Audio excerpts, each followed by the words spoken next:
supply. Alright. So supply is the amount of goods available.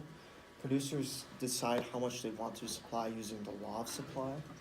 And law of supply pretty much states that as prices go up, the quantity of the good will go up. So as companies are making more of a profit, they're gonna produce more of the thing that's making them more of a profit. Law of supply also provides incentive for new firms to join the market. So it's kind of like McDonald's. When McDonald's booming, a bunch of other fast food chains want to go up. As you can see, this is going to be following the book, so if you have a hard time following the video, you can always just check back to the book. Alright. So I'll say that our Pizza Hut here is just booming. It's doing really well. Then what other companies might want to do, they might want to jump on board, so we might get like a Godfather's or a Sam and Louis, because Pizza Hut's making so many profits, so they want to jump on that train. A supply schedule is a chart that lists how much of a good supply will offer at various prices. Supply schedules have variables, which are just factors that can change.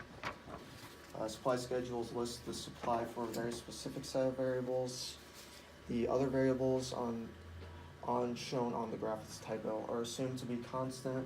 If the price rises or falls, it only affects the quantity of the good, not the schedule. The schedule only changes if other factors change, like they run out of sauce or something else, like bread or whatever. This is what a supply schedule looks like. So they might have price per slice of pizza, prices supplied per day.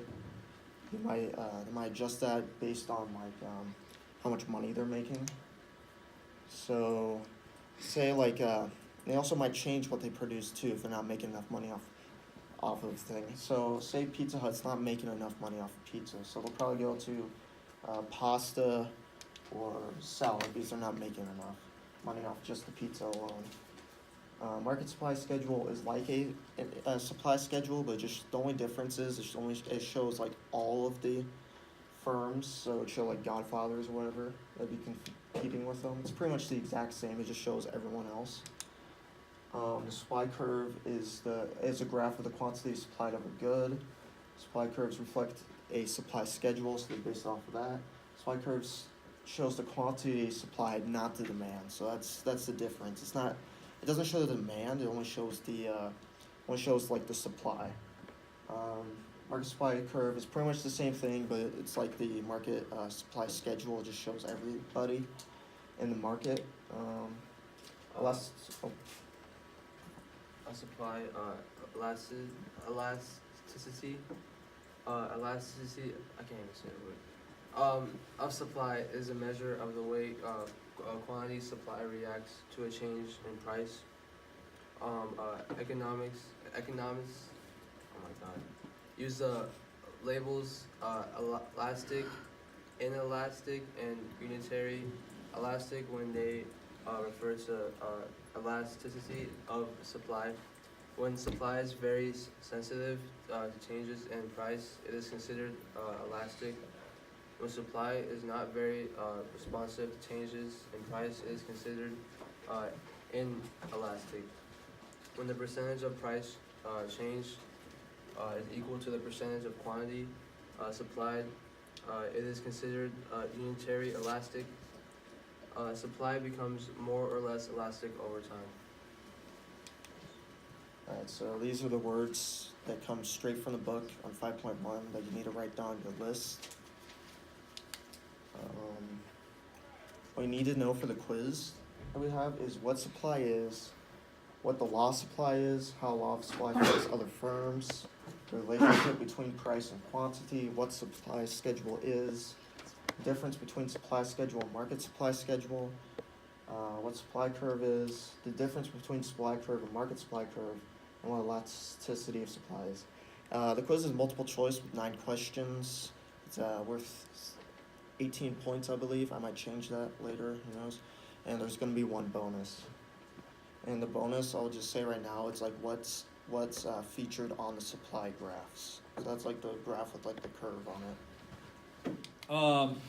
As Cole did a great job and Ann did a great job of explaining what supply is, I'm going to go a little bit more in depth with the elasticity of supply.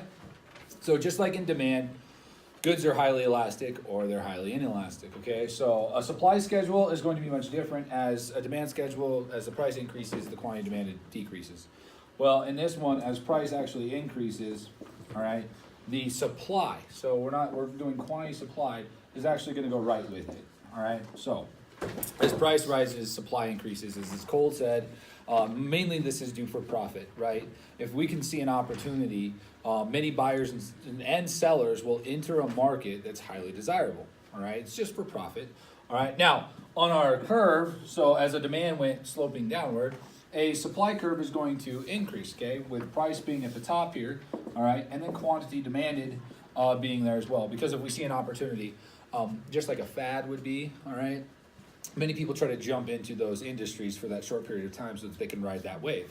Now, inelasticity of supply, all right, so an inelastic good is something that is very hard to just make more of, let's say, if the price rises overnight. So what's something that you guys can think of that might be difficult just to produce more and more of, even as the price rises?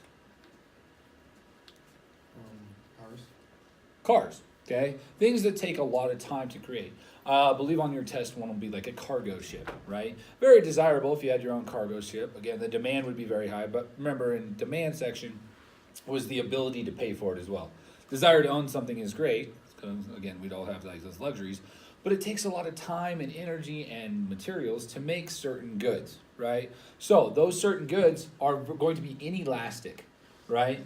Very inelastic. If you knew that oranges on Friday, next Friday, we're going to quadruple in price, okay? You as a supplier, or you as a person here with that kind of knowledge, what would you do? Ship out a ton of it, so people couldn't. You as your own person, you don't have any oranges, right? I wouldn't buy You would, it, get I'd mass stock buy up before. now. You'd stock up now on somebody else's supply, right? Yeah, But what would they do with their supply?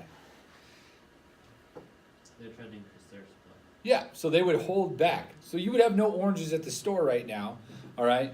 And you can't go and plant an orange tree in the backyard right now and expect it to be fully grown by next Friday, right? Usually I think those are like the 2-year type of process. So Or I could those get- types of goods are highly inelastic, all right? But what is something that is very elastic? Something that if you knew the price of was going to go up tomorrow or the next day or the next, that we could increase output. Yes. Newspaper. Newspaper, very good, okay? A marker, right? This relatively takes low material costs, all right, and probably highly manufactured, as we could increase the output well beyond right now what the marginal cost and marginal revenue would be, which we'll kind of get into in the later sections. But inelastic, again, you still use the same math in creating it, okay? If it's only from a supplier's outlook, okay? So you have your original minus your new supplier output, all right? So if cargo ships, if I could say the price is going to go to $2 billion for the sale of a cargo ship, everybody would be like, holy, we need to make cargo ships. But everybody would be like, that will take forever to make, right? We can't just create it overnight. So the supplier, it would be highly inelastic. It would be way less than one. Okay, so that being said, you would use the same math in creating it. I'm not going to have you do the math, all right, behind that, but supply schedule looks here. The supply curve is the graphical representation of it. Highly inelastic goods, you cannot really produce really easily if the price of it goes up. Elastic goods can. We can definitely increase the output very quickly. Be ready for the quiz that's coming at you guys. The quiz will be on on Wednesday. Okay. Answers. So basically, I'm just going to read the question word for word, and then I'll read the answer. I'll also cover up to critical thinking. It should be like on the back of a separate sheet of paper or whatever. Alright, so the first one, cause the price of pizza increases. The effect on pizzerias would be more pizzerias will enter the market. Number 2, a pizzeria raises its price from $3 to $4. On an individual pizza supply schedule, more slices will be supplied per day. Number 3, a cause for So pizza is supplied inelastic.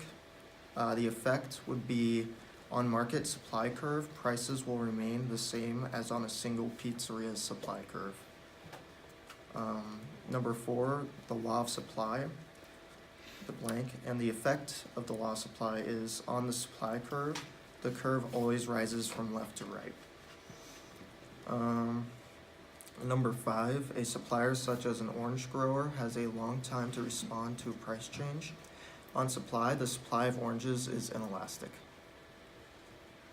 Alright.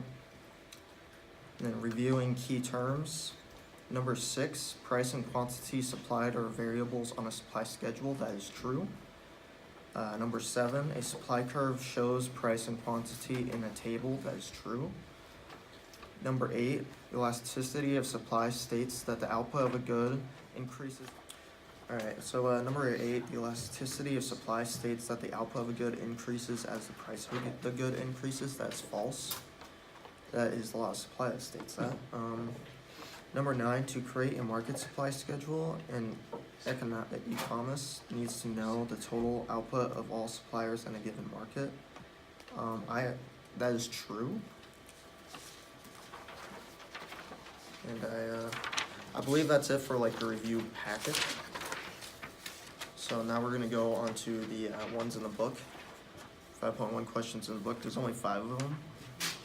For number 1, I have the law of supply will raise or lower the quantity supplied. So the law of supply will raise or lower the quantity supplied for number 1. Number 2, describe how a recent change in supply has affected a product that you regularly purchase. You just give an example. My example was the lower supply of gas has increased its price. That's my example. Just put down an example. I didn't mention already, this is on page 115. Number 3, what is the difference between supply and quantity supplied? Supply is the amount of goods available, while quantity supplied is how much of a good a producer is willing to sell. Okay. Number 4, what does a supply schedule show? Supply schedule shows the relationship between price and quantity supplied for a specific good. Number 5, what does a market supply curve show? A market supply curve shows the market supply schedule. It reflects that. It's pretty much just a graphical representation of that. And I believe that's it.